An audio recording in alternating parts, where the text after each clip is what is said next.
Hello guys, welcome to our YouTube channel study with M. आज मैं आप सभी के लिए काफ़ी इंपॉर्टेंट वीडियो लेके आई हूँ। तो देखिए, आज के इस सेशन में हम जीके जीएस एंड उत्तराखंड के मोस्ट इंपॉर्टेंट क्वेश्चंस डिस्कस करेंगे, जो कि आपके आगामी फॉरेस्ट गार्ड व अन्य यूकेपीएससी द्वारा कंडक्ट कराए जाने वाले सभी एग्जाम्स के लिए इंपॉर्टेंट हैं। तो आप सभी लोग हमारे इस सेशन में स्टार्टिंग से लेकर एंड तक बने रहें।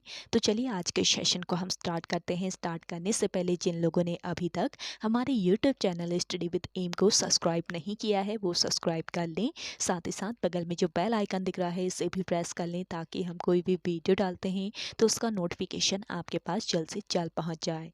आप सभी लोग हमारे टेलीग्राम चैनल को भी ज्वाइन कर सकते हैं। ये भी स्टडी विद एम के नाम से ही बना हुआ है और टेलीग्राम चैनल पर रात को 8 बजे क्विज का भी आयोजन किया जाता है। काफ़ी इंपॉर्टेंट क्वेश्चन आपको क्विज के रूप में दिए जा रहे हैं, तो आप कोई ज्वाइन कर सकते हैं। तो चलिए आज के सेशन को हम स्टार्ट करते हैं और इस सेशन का पहला क्वेश्चन है, निम्नलिखित में से किस आयोग की सिफारिशों के आधार पर सरकार ने भविष्य की अकाल सहायता नीति निर्धारित की थी। मोस्ट इंपॉर्टेंट क्वेश्चन है। तो देखिए, मैकडोनल्ड आयोग की सिफारिशों के आधार पर सरकार ने भविष्य की अकाल सहायता नीति निर्धारित की थी। ऑप्शन फर्स्ट इस क्वेश्चन का करेक्ट आंसर है। देखिए, मैकडोनल्ड कमीशन कब अपॉइंट किया गया था? वर्ष 1900 ईस्वी में। वर्ष 1900 ईस्वी में मैकडोनल्ड कमीशन या मैकडोनल्ड आयोग अपॉइंट किया गया था। आर्थिक सुधारों के अंतर्गत कर्जन ने वर्ष 1899 1900 ईस्वी में पड़े अकाल व सूखे की स्थिति के विश्लेषण के लिए सर सेंटनी मैकडोनल्ड की अध्यक्षता में एक अकाल आयोग की नियुक्ति की और इसी को ही मैकडोनल्ड आयोग कहा जाता है। इंपॉर्टेंट पॉइंट है, नोट कर लीजिए।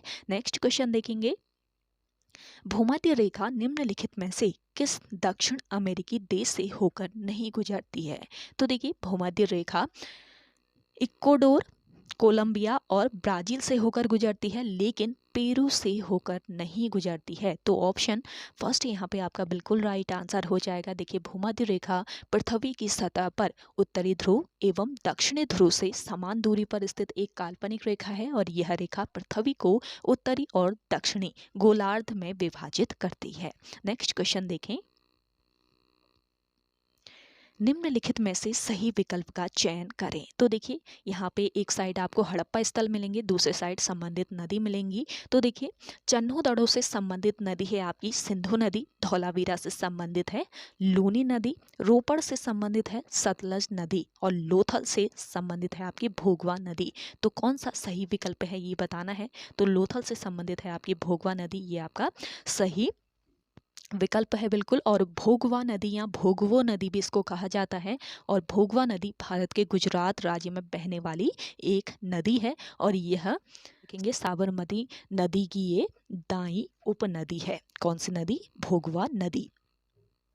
तो ये आपको याद रखना है, भोगवा नदी कहाँ पर? गुजरात राज्य में बहती है और लोथल भी आपका कहाँ पर है? गुजरात राज्य में ही स्थित है। तो भोगवा नदी लोथल से संबंधित है, ये ध्यान रखेंगे। और घोली धजा ये एक बांध है, ये आपको याद रखना है। घोली धजा बांध जो है ये भी आपकी किस नदी पर बना हुआ है? इसी नदी पर, भोगवा या भोगवो नदी पर ही बना हुआ है। ये पॉइंट भी आप नोट कर लीजिए। अगला क्वेश्चन देखेंगे, निम्नलिखित में से किस पूर्वोत्तर राज्य में राष्ट्रीय राजमार्गों की लंबाई सबसे अधिक है? करेक्ट आंसर है आपका मणिपुर। ऑप्शन फर्स्ट यहाँ पे आपका बिल्कुल राइट आंसर है।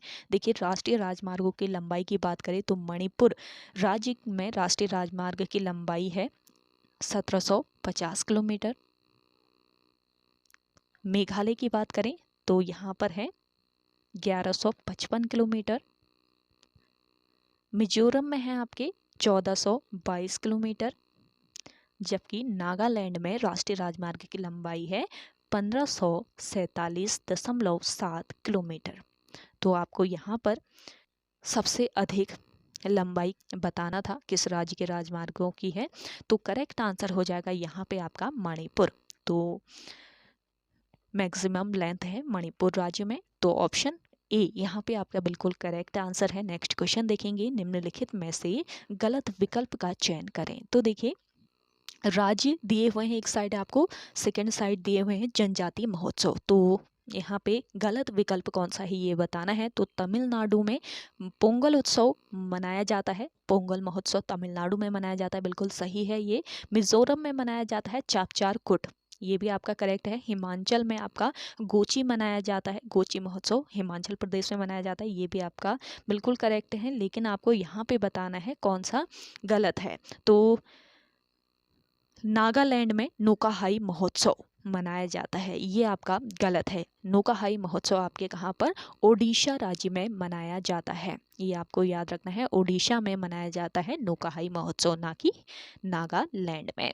तो करेक्ट आंसर हो जाएगा आपका ऑप्शन 4। अगला क्वेश्चन है, निम्नलिखित में से कौन सा राज्य बांग्लादेश की सीमा को स्पर्श नहीं करता। और सेकेंड पार्ट है इसका, निम्नलिखित में से कौन सा राज्य चीन की सीमा को स्पर्श नहीं करता। तो देखिए सबसे पहले देखते हैं कौन सा राज्य बांग्लादेश की सीमा को स्पर्श नहीं करता है। तो देखिए बांग्लादेश की सीमा को स्पर्श कौन कौन से राज्य करते हैं भारत के। एक तो है आपका पश्चिम बंगाल राज्य, पश्चिम बंगाल। दूसरा है आपका मेघालय, तीसरा है आपका मिजोरम, और चौथा है आपका त्रिपुरा, और पांचवा है आपका असम। ये आपको याद रखना है। बांग्लादेश की सीमा को भारत के कौन से राज्य स्पर्श करते हैं, पश्चिम बंगाल, मेघालय, मिजोरम, त्रिपुरा और असम। लेकिन सिक्किम नहीं करता है, ये आपको याद रखना है। सिक्किम राज्य बांग्लादेश की सीमा को स्पर्श नहीं करता है। तो आपका यहाँ पे एक पहले का आंसर तो हो जाएगा सिक्किम। और चीन की बात करें, कौन सा राज्य चीन की सीमा को स्पर्श नहीं करता ये बताना है। तो चीन की सीमा को स्पर्श करने वाले भारत के राज्य कौन कौन से हैं। हिमाचल प्रदेश राज्य है, हिमाचल प्रदेश है।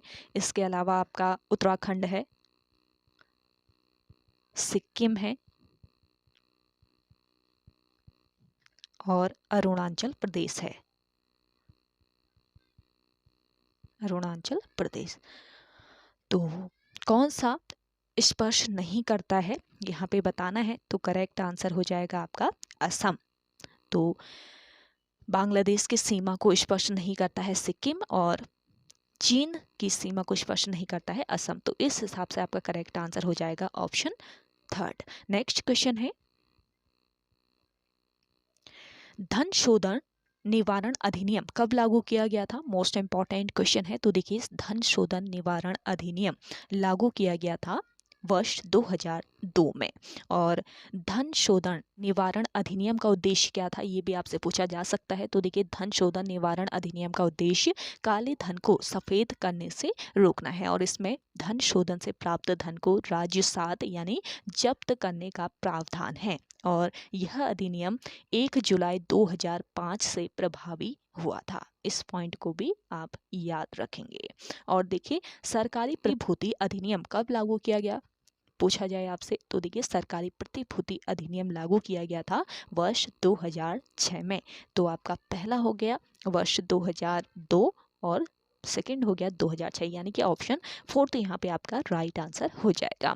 अगला क्वेश्चन है, सर्वेंट ऑफ इंडिया सोसाइटी की स्थापना कहाँ की गई थी। तो देखिए सर्वेंट ऑफ इंडिया सोसाइटी की स्थापना की गई थी बम्बई में। ऑप्शन फर्स्ट यहाँ पे आपका राइट आंसर हो जाएगा। सर्वेंट ऑफ इंडिया सोसाइटी की स्थापना किस वर्ष की गई थी। वर्ष 1905 ईस्वी में बम्बई में की गई थी, और गोपाल कृष्ण गोखले द्वारा इसकी स्थापना की गई थी। अगला क्वेश्चन देखेंगे, निम्नलिखित में से किसने ईस्ट इंडिया एसोसिएशन की स्थापना की। मोस्ट इंपॉर्टेंट है, ईस्ट इंडिया एसोसिएशन की स्थापना की थी दादा भाई नौरोजी ने। ऑप्शन सेकेंड यहाँ पे आपका राइट आंसर है। देखिए ईस्ट इंडिया एसोसिएशन की स्थापना वर्ष 1866 ईस्वी में कहाँ पर की गई थी, लंदन में। लंदन में दादा भाई नौरोजी के द्वारा की गई थी। ईस्ट इंडिया एसोसिएशन भारत से संबंधित मामलों के लिए लंदन में स्थित एक संगठन है, और इसके सदस्य भारतीय और सेवानिवृत्त ब्रिटिश अधिकारी थे। अगला क्वेश्चन देखेंगे, निम्नलिखित में से सही विकल्प का चयन करें। तो देखिए कवाल टाइगर रिजर्व कहाँ पर स्थित है। कवाल टाइगर रिजर्व है आपके आंध्र प्रदेश में नहीं है, तेलंगाना में है। तेलंगाना में है आपका Kawal tiger reserve. Satkosia tiger reserve कहाँ पर है? ओडिशा में है। ये आपका बिल्कुल करेक्ट है, यानी कि आपको सही विकल्प चुनना है तो आपका सेकंड वाला बिल्कुल सही हो जाएगा। सतकोसिया ओडिशा में है। दंपा टाइगर रिजर्व की बात करें तो ये आपके असम में नहीं है। कहाँ पर है? मिजोरम में। पूछ लिया जाए तो नोट कर लीजिए, मिजोरम में है। बोर टाइगर रिजर्व है आपके कहाँ पर? महाराष्ट्र में। महाराष्ट्र में है बोर टाइगर रिजर्व। तो आपसे पूछ लिया जाता है कि ये टाइगर रिजर्व कहाँ पर स्थित है, तो बताया, आपको पता रहना चाहिए ना। तो कवाल टाइगर रिजर्व की बात करें तो कवाल टाइगर रिजर्व है तेलंगाना राज्य में। और इसकी स्थापना कब की गई थी? वर्ष 1965 ईस्वी में इसकी स्थापना हुई थी और इसे वन्य जीव संरक्षण अधिनियम 1972 के तहत संरक्षित क्षेत्र घोषित किया गया है। और ये वर्ष 2012 में कवाल टाइगर रिजर्व जो है इसको टाइगर रिजर्व घोषित किया गया। और दंपा की बात करें तो देखिए, दंपा टाइगर रिजर्व की स्थापना वर्ष 1985 ईस्वी में, वर्ष 1985 ईस्वी में हुई थी। इसे वर्ष 1994 ईस्वी में एक बाघ आरक्षित क्षेत्र घोषित किया गया। केंद्रीय पर्यावरण और वन संग्रहालय ने 1 जुलाई 2014 को टाइगर रिजर्व के रूप में बोर वन्यजीव अभयारण्य को अधिसूचित किया। और यह वन्यजीव अभयारण्य भारत का ये 47वां टाइगर रिजर्व है। इस पॉइंट को भी ध्यान रखेंगे। बोर टाइगर रिजर्व जो है ये आपका किस नंबर का? 47वां टाइगर रिजर्व है, जो कि कहाँ पर? महाराष्ट्र में स्थित है। और सतकोशिया टाइगर रिजर्व है आपके कहाँ पर? ओडिशा में। तो आपको यहाँ पे सही विकल्प बताना था, तो ऑप्शन सेकंड बिल्कुल करेक्ट आंसर हो जाएगा। अगला क्वेश्चन देखेंगे, केंद्रीय ग्रामीण स्वच्छता कार्यक्रम कब शुरू किया गया था? तो देखिए, केंद्रीय ग्रामीण स्वच्छता कार्यक्रम शुरू किया गया था किस वर्ष? करेक्ट आंसर हो जाएगा आपका वर्ष 1986 ईस्वी में आपका केंद्रीय ग्रामीण स्वच्छता कार्यक्रम शुरू किया गया था। वर्ष 1986 में शुरू किया गया केंद्रीय ग्रामीण स्वच्छता कार्यक्रम। और ये भारत में स्वच्छता की पहली प्रमुख संचालित पहल थी और यह राजीव गांधी के नेतृत्व में कांग्रेस सरकार द्वारा शुरू की गई। और बात करें नेक्स्ट पार्ट की, तो निम्नलिखित में से किस पंचवर्षीय योजना के दौरान केंद्रीय ग्रामीण स्वच्छता कार्यक्रम शुरू किया गया? पूछा जाए आपसे किस पंचवर्षीय योजना के दौरान? करेक्ट आंसर है आपका यहाँ पर 7वीं पंचवर्षीय योजना के दौरान। तो वर्ष 1986 और 7वीं पंचवर्षीय योजना आपका ऑप्शन सेकेंड यहाँ पे बिल्कुल करेक्ट आंसर हो जाएगा। अगला क्वेश्चन देखेंगे, लाल पांडा परियोजना कब शुरू की गई? मोस्ट इंपॉर्टेंट क्वेश्चन है। लाल पांडा परियोजना शुरू की गई थी वर्ष 1996 ईस्वी में।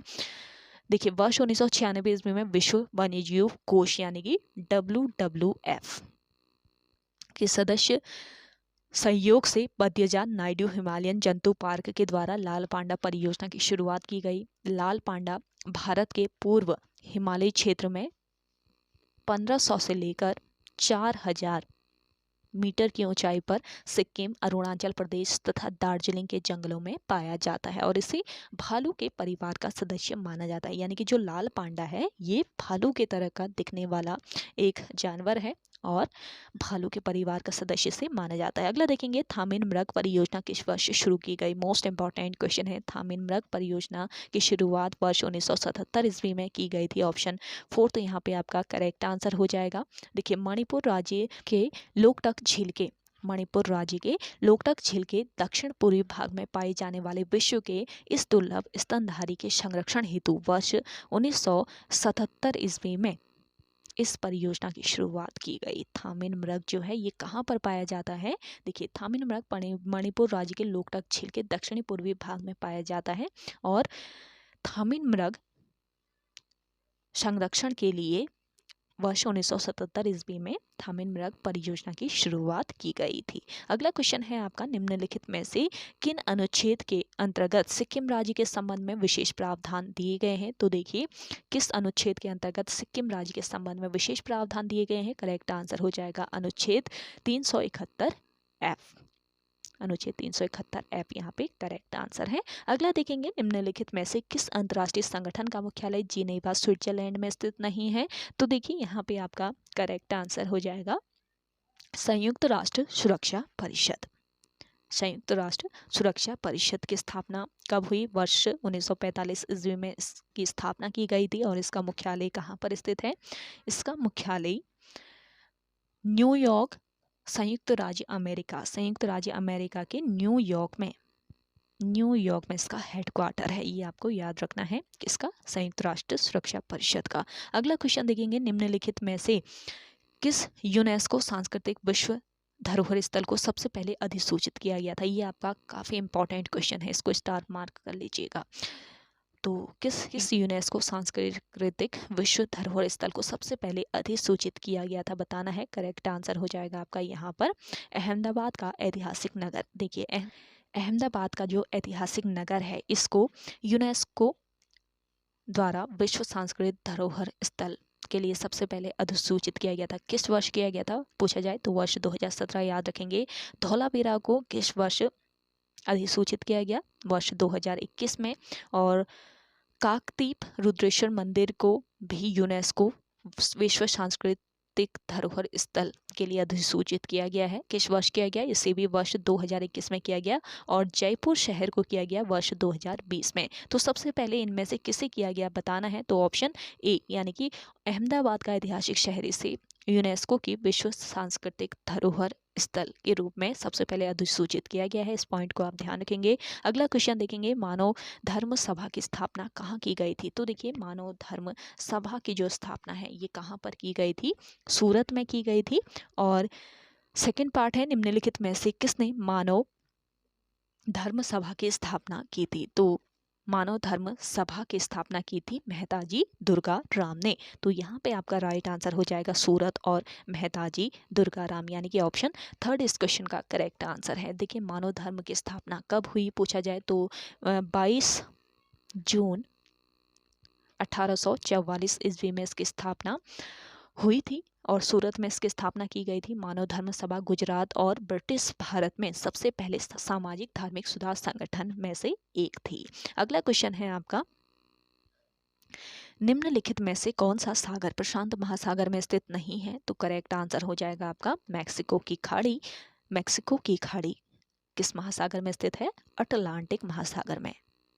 अटलांटिक महासागर में स्थित है मैक्सिको की खाड़ी। अगला क्वेश्चन है आपका, निम्नलिखित में से किस राज्य या केंद्र शासित प्रदेश की तट रेखा की लंबाई सबसे कम है? करेक्ट आंसर क्या हो जाएगा आपका? देखिए लक्षद्वीप की बात करें तो इसकी तट रेखा की लंबाई है 132 किलोमीटर, गोवा की है 101 किलोमीटर, पुडुचेरी की है 47 किलोमीटर और दमन और द्वीप की है 42.5 किलोमीटर। तो सबसे कम तट रेखा की लंबाई दमन और द्वीप की है। तो ऑप्शन फोर्थ इस क्वेश्चन का बिल्कुल करेक्ट आंसर हो जाएगा आपका।